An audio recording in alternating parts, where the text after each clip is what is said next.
Најпрво ќе започнам со првата сесија за истражувачко новинарство, во овој значење и разлики со другите форми на новинарство. Би започнал со делот дека за истражувачкото новинарство е неопходно да се создадат одредени услови во рамките на една држава за да може тоа да се развива. Тука најпрво би споменал слободата на изразување, и тоа не само гарантирана во рамките на Уставот и во рамките на законите, туку и нејзината практична примена во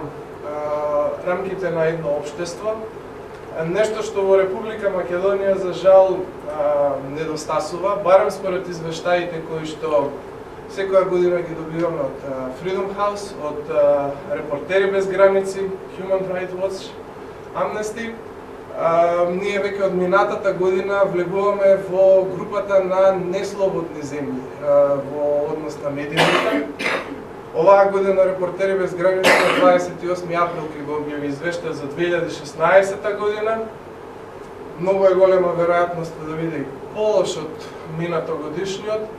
така што кога говориме нели за слободата на изразување, клучниот дел е практичната примена, нејзиното овозможување во рамките на една земја. Понатаму, вториот, да речеме, услов за развој на истражувачкото новинарство, кој што се разбира поврзан со слободата на изразување, е обстојувањето на еден плуралистички медиумски систем. Под овој поим не подразбирам единствено постоење на јавен радиодифузен сервис во вистинска смисла на зборот и приватни медиуми, туку првенствено мислам на обстојување на медиумски куќи кои што имаат различна уредувачка политика и на кои што им е гарантирано правото да имаат практично и да пренесуваат различни стории и мислења до самите граѓани. И се разбира, оно што е најбитно, обстојувањето на слободарската теорија на печатот, односно во чие централно, така да го поставиме место, е поставен новинарот како критичар на власта. Ние мораме да забележиме дека имаме 4 теории за печатот. Во сите тие теории обстојува новинарството, и во советско-комунистичката теорија која што била на времето, постоеле новинарите, но нивната функција во рамките на општеството била различна од онаа која што е вградена во рамките на слободарската теорија на печатот. Исто така, доколку така да речам, постои истражувачко новинарство во недемократски држави, хибридни режими и либерални демократи или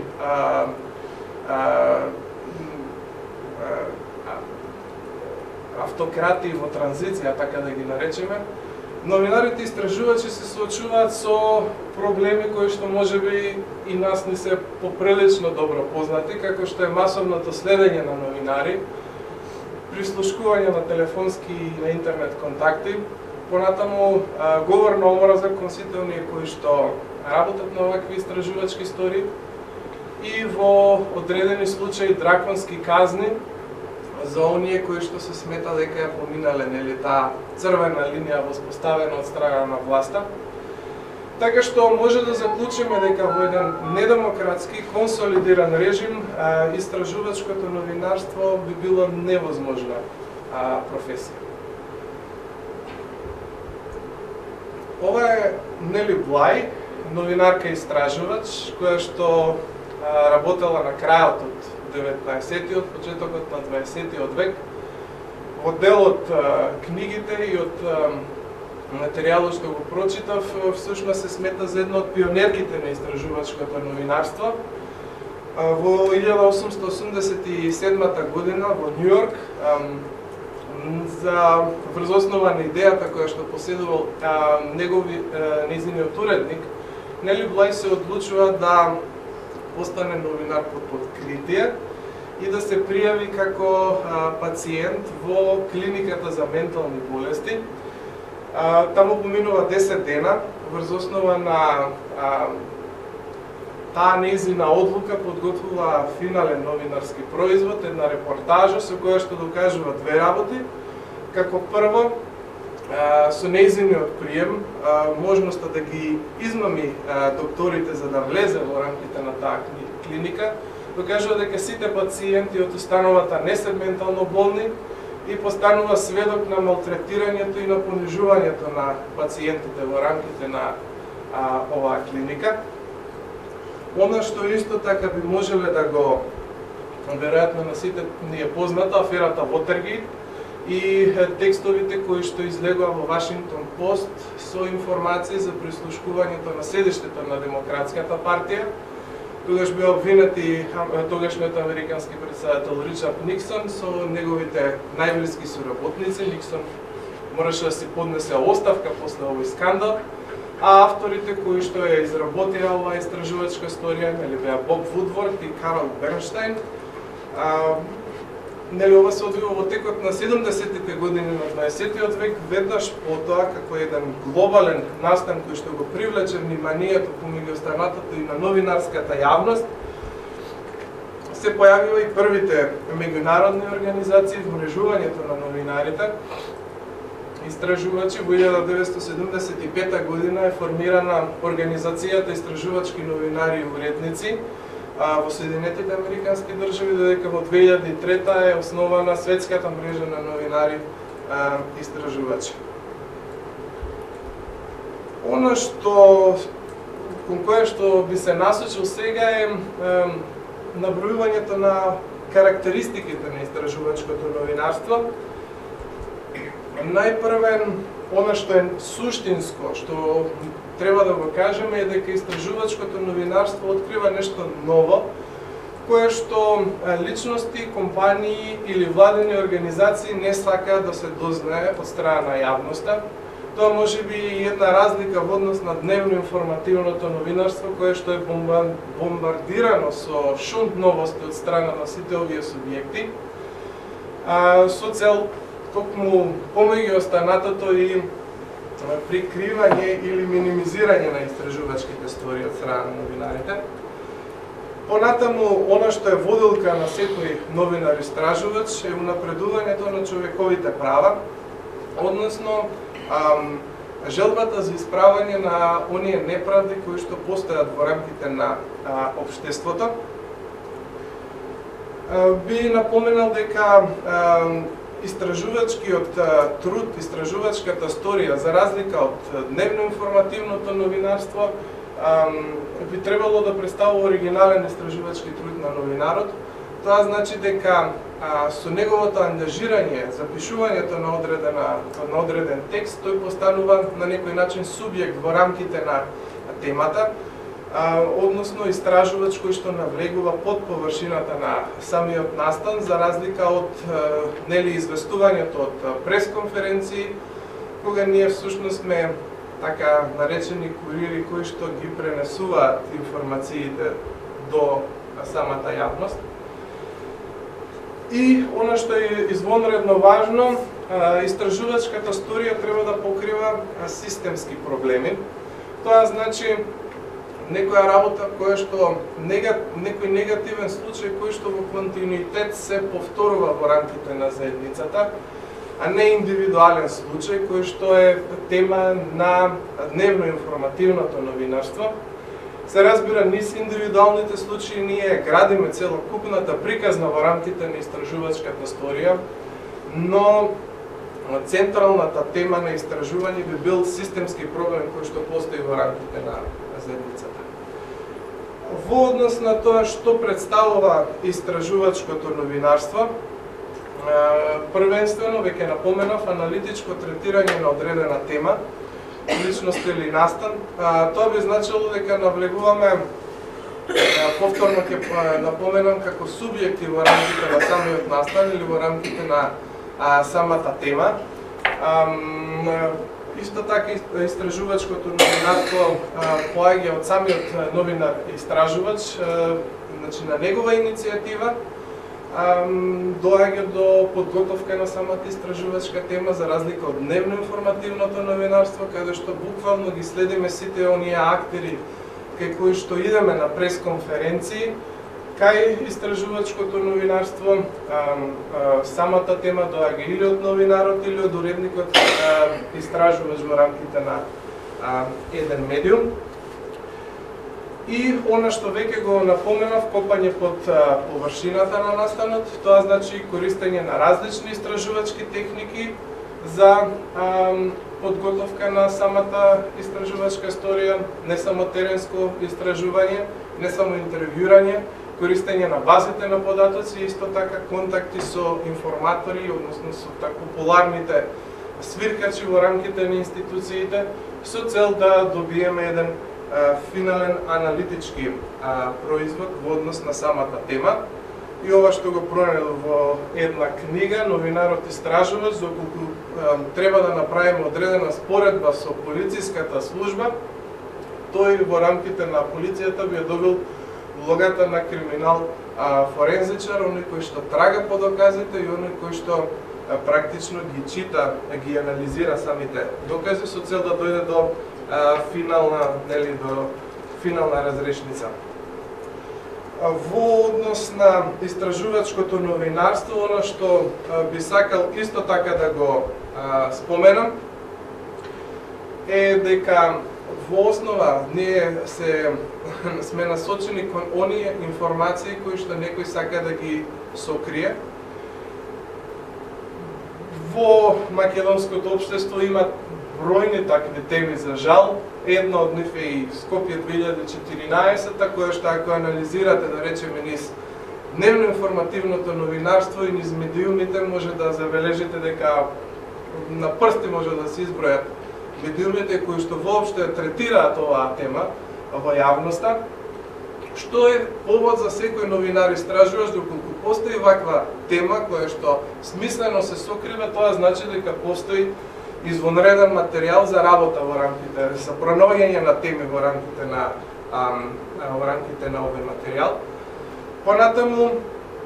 самите информатори поединци, тие може да имаат вознемирувачки тајни и да се љути или растревожени кон самите новинари и истражувачи при нивното соопштување. Мене ова ми се случи минатата година како едно лично искуство со архитекти кои што беа лично инволвирани на некој начин во Скопје 2014 и кои што во после разговорот се одлучија дел од оно што го кажа да остане како оф рекорд, односно во моментот да не биде изнесено во рамките на самата јавност и на некој начин вие тука имате и некоја психолошка улога и да ги смирите самите тие информатори во однос на при подготовката на самата истражувачка историја. Понатаму, она што е исто така суштинско при истражувачкото новинарство е третирањето на проблемот, третирањето со факти на проблемот од јавен интерес, нешто што е општо добро во рамките на една заедница, а што се појавува како системски проблем. Најчесто истражувачкото новинарство, напоменав, ги третира сегментите на човековите права и нанесените неправди во општеството. Кој е новинар истражувач? Оној кој што има работно искуство зад себе, во најголем дел од оние, така да наречам, грантови за истражувачко новинарство се бара од новинарите да имаат работно искуство. Тоа не значи 20 или 30 години зад себе, баш напротив, во досегашната историја се покажало дека најуспешни истражувачи и новинари истражувачи биле помлади новинари, но сепак значајно е да самиот личност да работела во медиум или во рубрика која што ја покривала темата на истражување дотогаш, бидејќи при самото аплицирање е неопходно да подготвите апликација за истражувачки грант, а токму тука практично треба да го покажете на практичен начин вашето работно искуство. Понатаму, новинарство со владени истражувачки техники. Овде би можел да ги набројам вештините за преверување по медиумски архиви, судски одлуки, електронски бази на податоци, понатаму интервјуирањето на личности, теренската работа, воспоставените контакти со информатори во рамките на организациите, државните институции или општините. Повторно од моје лично искуство можам да кажам дека минатата година бев примерен сите техники да ги користам со цел да дојдам до финалната истражувачка историја, објавена на Берн. Исто така, од еден, така да речам, човечки аспект, истражувачите новинари би биле, така да речам, би морале да потрошат неколку месеци за работа на самата тема. Тоа значи дека е потребна желба за работење во однос на темата на истражување, што значи занемарување на дел од приватните обврски кои што ги имаме сите ние во рамките на нашите животи, и обезбедени финансиски услови за работа на самата тема на истражување, бидејќи истражувачката историја во најголем број на случаи бара неколку месечна работа, нешто што дневно информативните редакции, односно медиумите каде што постојат дневно информативни редакции, не се подготвени да го платат, барем во Република Македонија. Што не е истражувачко новинарство, чисто за да направиме една разлика во однос на останатите форми на новинарство, би започнал со дневно информативното новинарство. Прво и најзначајно би било следење на реакциите на други во однос на настаните. Тоа значи покривање на пресконференции, соопштенија за јавноста, организирани спинувани настани, односно псевдонастани, кои што на крајот произведуваат шунт материјал, некористен во однос на јавниот интерес во рамките на една заедница. Односно, гребењето по површина на самите настани, исто така би кажал дека представува дневно информативно новинарство, а не би можело да се поврзе со истражувачкото новинарство. Суштинско поставувањето на агендата на известување кај дневно информативното новинарство доаѓа од страна на изворот на информации, општината, министерството, компанијата, личноста, политичарот кој што одржува таа пресконференција или испраќа соопштенија за јавност, а не од страна на самиот новинар. Дополнение на ова би било практично дека ние во текстовите, медиумските содржини кои што ги подготвуваме во дневно информативното новинарство, најчесто немаме време да одговориме на прашањата зошто се случило одреден настан или како се случило одреден настан, односно да дадеме една експликација во однос на самиот процес кој што се одвивал во рамките на настанот. И она што би сакал да го кажам, во одредени случаи дневно информативните редакции подготвуваат феноменални вести во однос на некои теми кои што се надвор од тоа следење на пресконференции или соопштенија за јавност, но сепак должината на прилогот или на самиот текст во медиумите е доволен единствено за следење на индивидуален случај, кој што е покриен во рамките на текстот. Тоа исто така не би можело да представува истражувачко новинарство, бидејќи посочивме дека во рамките на истражувачката историја ние покриваме еден систематски проблем. Тоа значи дека треба да имаме докази она што се случило на една личност, дека всушност се повторува во рамките на самото општество како неправда. Понатаму јас би продолжил со leak journalism или така на македонски протекувачко новинарство од разни извори на информации, како што се информатори во рамките на општините, во рамките на државните институции, Нели тука е Wikileaks, ние ги имавме тие фамозни снимки од кабинетот на поранешниот премиер Никола Груевски, но и прислушкуваните разговори објавени како бомби. Она што во овој случај ние не го знаеме, всушност изворот на информации е оној кој што го има целокупниот материјал. При третирање на сензитивни теми,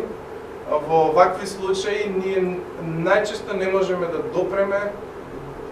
до вистинитоста, односно до проверката на вистинитоста на самата информација. И тоа е голем проблем за оваа форма на новинарство. Нели, тоа потекнува од фактот што имаме еден извор на информации кој што се охрабрил да ни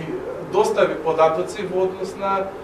темата за која што би сакале да пишуваме, но ние сепак тоа не би можеле да го верифицираме во никој случај во реалноста на некој друг начин. Проблемот со leak journalism е што на крајот новинарите се тие кои што страдаат од целата оваа ситуација. Крајен исход се судските процеси против новинари кои што пришто самите медиумски професионалци може да бидат осудени на драконски казни, додека изворот на информации, доколку имал некакви намери, кои што не соодветствуваат со јавниот интерес, а во одредени случаи тоа се случува, може да се излече и на самиот крај новинарот да е тој кој што е осуден на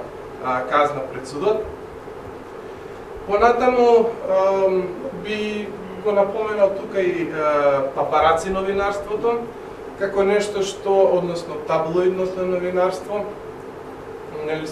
кое што се јавува со појавата на тој така наречен пени прес во Велика Британија уште на крајот од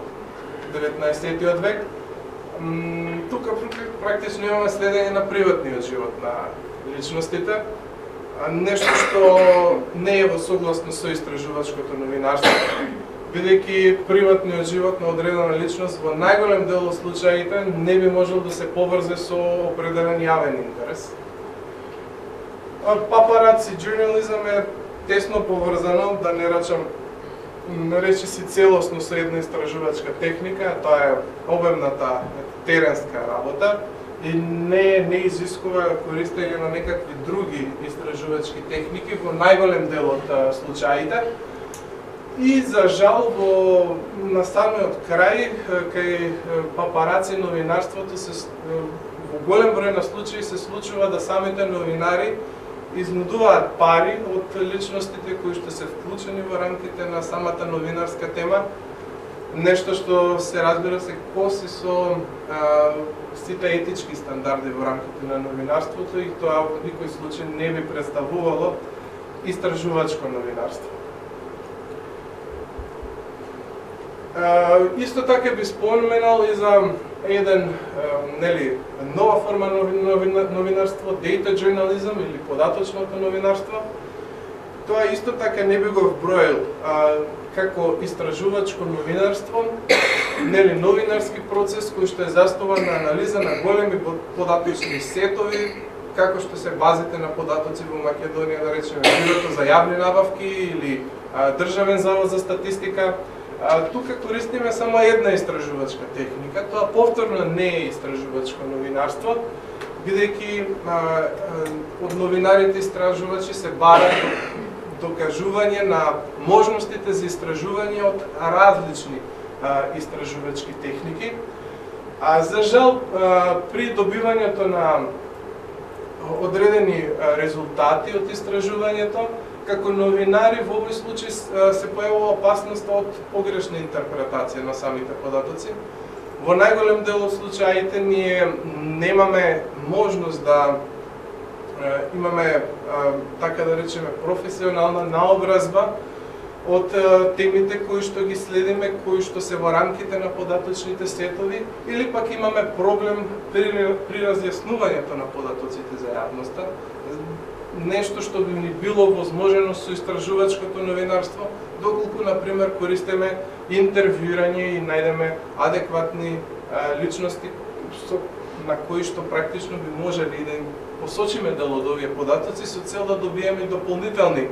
објаснувања и дополнителни сознанија во однос на самата истражувачка тема. И на крајот повторно што е истражувачко новинарство? Новинарот сам ја покренува иницијативата за истражување. Тоа значи или уредникот истражувач во рамките на еден медиум, за разлика од Република Македонија, во развиените земји има цели оддели во рамките на редакциите кои што се занимаваат со истражувачко новинарство и уредници истражувачи. Понатаму,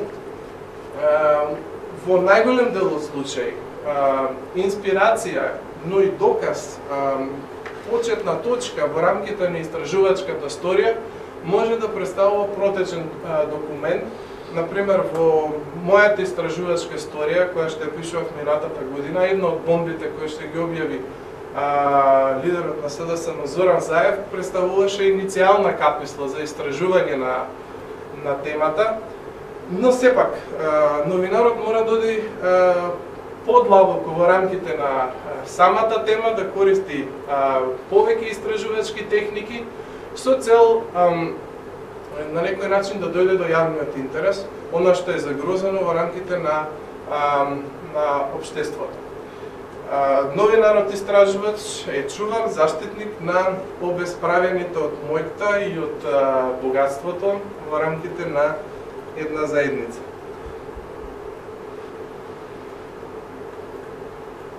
Нели, што се стремиме во рамките на истражувачките стории? Да всушност да покриеме структурите на мој во рамките на општеството. Целта на самите истражувачки истории е всушност овие структури на мој да работат во рамките на законите, значи да ги држиме одговорни и да одговараат доколку направиле нешто што е во спротивност со законите. Веќе напоменав неколку пати, истражувачкото новинарство изискува комбинација на различни истражувачки техники. Најчести теми за кои што се известува како на едно генерално ниво, тоа се прекршувањето на законите и на правилата, истражување на некои од политиките или на некои од функциите за кои што се сомневаме во рамките на владите или во рамките на одредени компании, како и опис на одредени општествени, културни или политички тенденции во рамките на едно општество. Ова на крајот е користената литература која што можете да ја сретнете во рамките на секој од материјалите, ми се чини дека се поставени на таа табла, на таа маса таму. Би се насочил сега кон дискусија, вториот дел од воведната сесија, во која што очекувам дека ќе добиам некаков фидбек од вас, првенствено како новинари и истражувачи, но и како граѓански организации во однос на неколку прашања кои што би сакал да ги поставам, а кои што не се единствените кои што би биле вклучени во рамките на оваа дискусија. Првото би било кои се главните проблеми со кои во моментов се соочувате при реализацијата на истражувачките стории, доколку има таков проблем, би можеле да го продискутираме во рамките на оваа дискусија. Понатаму со какви потешкоти се соочувате при користењето на електронските бази на податоци. Тука првенствено мислам на Бирото за јавни набавки, Државниот завод за статистика, Државниот завод за ревизија, Агенцијата за катастар на недвижности, Македонска берза или било која друга база на податоци која што ја користите, а која што овде со помош на интернетот може да пристапиме и она што би можел како моје искуство да го пренесам до вас. И третото прашање би било, ако го споредите пребарувањето на податоци по електронските бази наспроти теренската работа, интервјуирањето и контактите со свиркачите,